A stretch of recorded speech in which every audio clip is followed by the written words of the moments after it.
Au cours des dernières années qui se sont écoulées, de nombreuses femmes ont été victimes de violences conjugales. En effet, il a été reporté même dans les médias que de nombreuses femmes sont décédées sous les coups de leurs conjoints. Celles qui sont encore en vie souffrent de multiples traumatismes liés à ces violences physiques. On en parle souvent dans les médias et, comme je le disais, un dispositif a même été mis en place afin de prévenir de tels actes de barbarie et de sauver des vies, si je peux m'exprimer ainsi. Des professionnels se mettent aussi à la disposition de victimes, si je peux les appeler ainsi, et les accompagnent dans leur processus de guérison. Car ces personnes victimes de violences sont des personnes meurtries, abîmées. Elles perdent confiance en elles et toute forme de repère.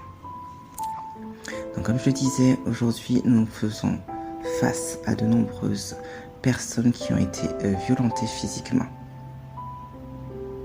Donc, nous connaissons pour la plupart les abus physiques qui se voient à l'œil nu. En effet, la violence physique laisse des traces sur la personne qui en est victime. Mais qu'en est-il des abus psychologiques, émotionnels? Sont-ils moins destructeurs?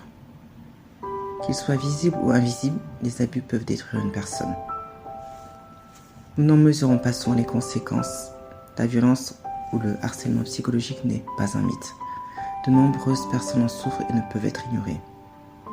Une personne qui est constamment brimée, rabaissée, méprisée, va développer différents types de traumatismes. Elle va être en perte d'identité, comme je disais, à l'image d'une personne qui a été violentée physiquement, mais également en manque de confiance d'elle-même, en manque d'estime d'elle-même.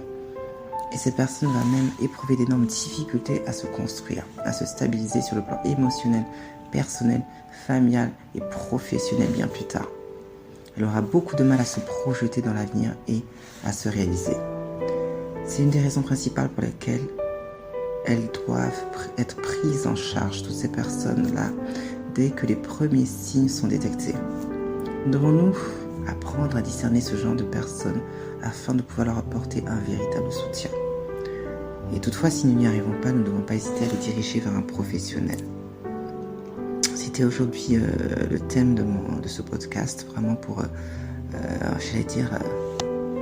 éveiller les consciences, mais également sensibiliser les gens sur ce type d'abus qui est très très très peu, dont on parle très peu, et qui pourtant est très très destructeur, très nuisible.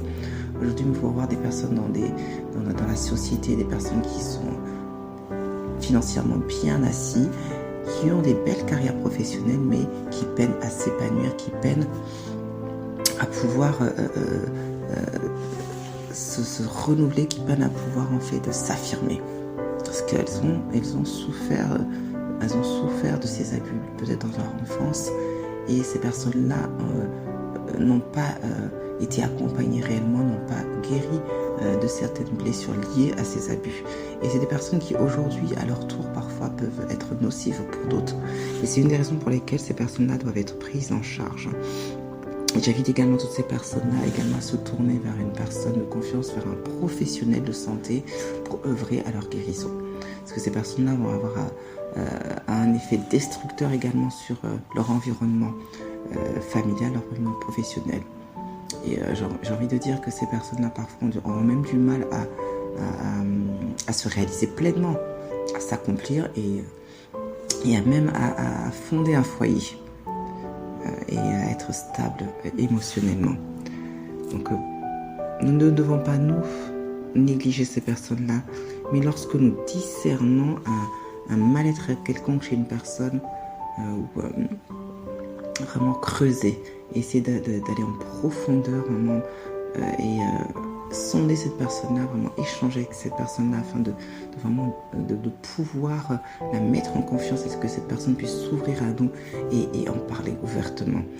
C'est vrai qu'on parle beaucoup, comme je disais, des violences physiques, mais très peu de ces violences, de l'abus qui est moins visible à l'œil nu, qui laisse moins de traces physiques sur le corps.